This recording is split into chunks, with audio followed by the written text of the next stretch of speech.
Jokowi, ingat, sampean tak jadikan calon presiden, tapi jangan lupa, jangan ingat capresnya aja, tapi Anda adalah petugas partai. Kalau Pak Yusuf kalah itu karena dulu ngikut kerja sama saya.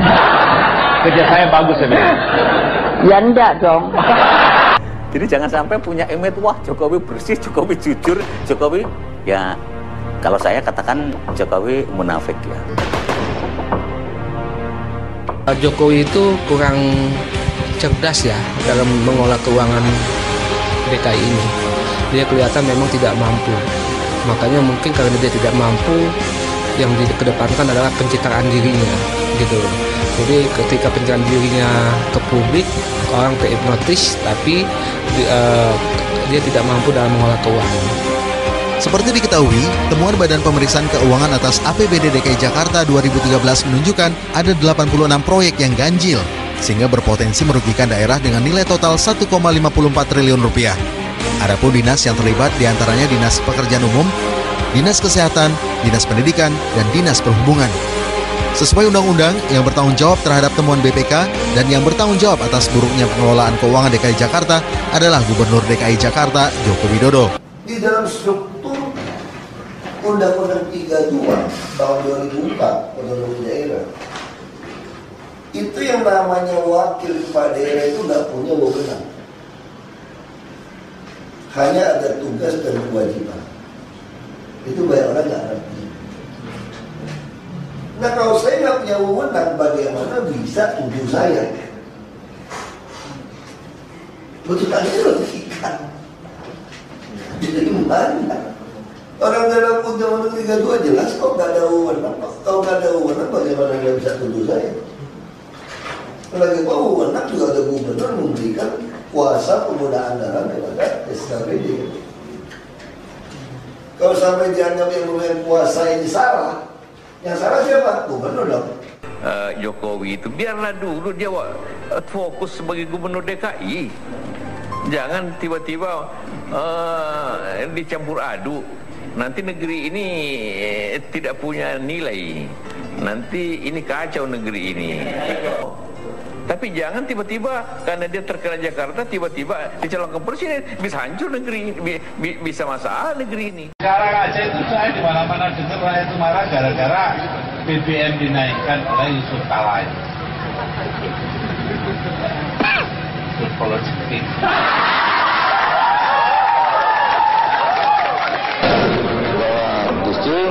Memecat Pak JK, kemudian Laksamana Soekali dengan tuduhan korupsi. Ketika menyangkut masalah Menteri Perdagangan dan Perindustrian Pak Yusuf Kala, Gus Dur ngomong dulu kepada pimpinan Golkar waktu itu Pak Akbar Tanjung, kemudian menjelaskan juga kepada DPR karena orang ini punya indikasi korupsi. Gus Dur punya banyak informasi dan cara Gus Dur menentukan mengeksekusi masalah ini selalu berdasarkan evaluasi dan informasi yang sangat akurat. Astagfirullahaladzim. Saudara-saudara sekalian, saya sudah tahu isi perutnya mereka secara pribadi. Yang dipikirkan adalah dia mau cepat dapat kekayaan, dapat pangkat. Apa sih artinya presiden? Atau yang diinginkan oleh kalian? Hanya ingin dikawal gitu kan? Wah kan itu kan hebat toh yo.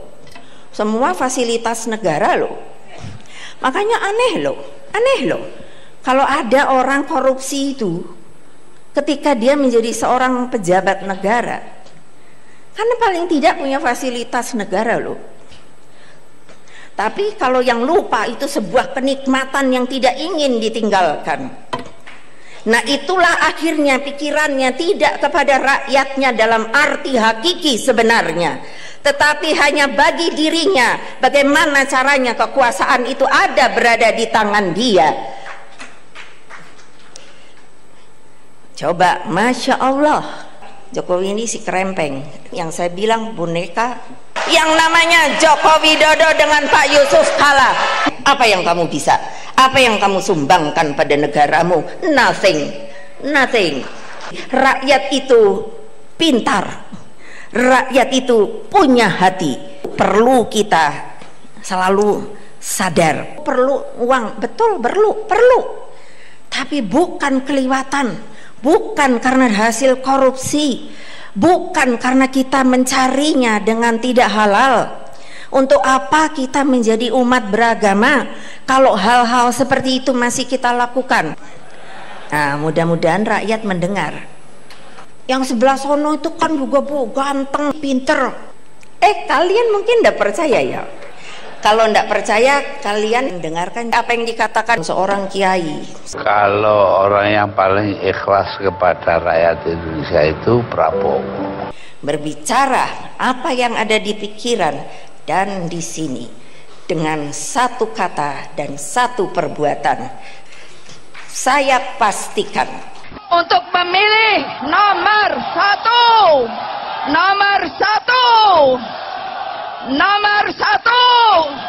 Hidup Prabowo, hidup Prabowo, hidup Prabowo.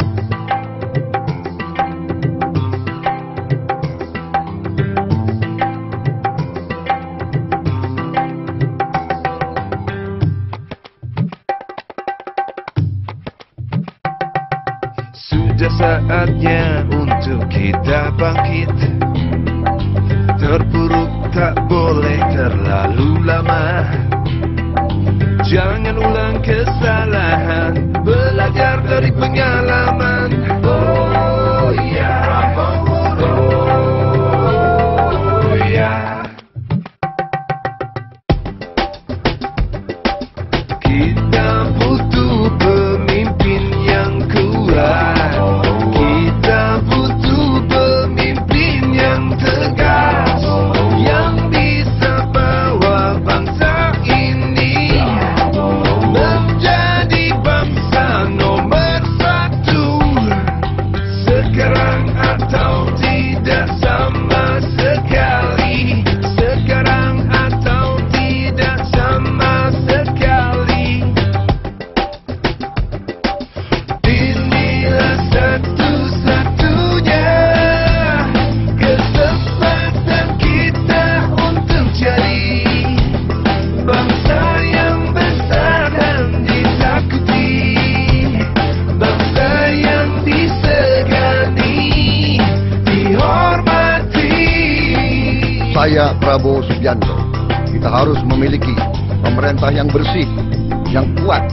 Indonesia harus kuat, aman, sejahtera, adil, makmur. Kalau bukan sekarang, kapan lagi?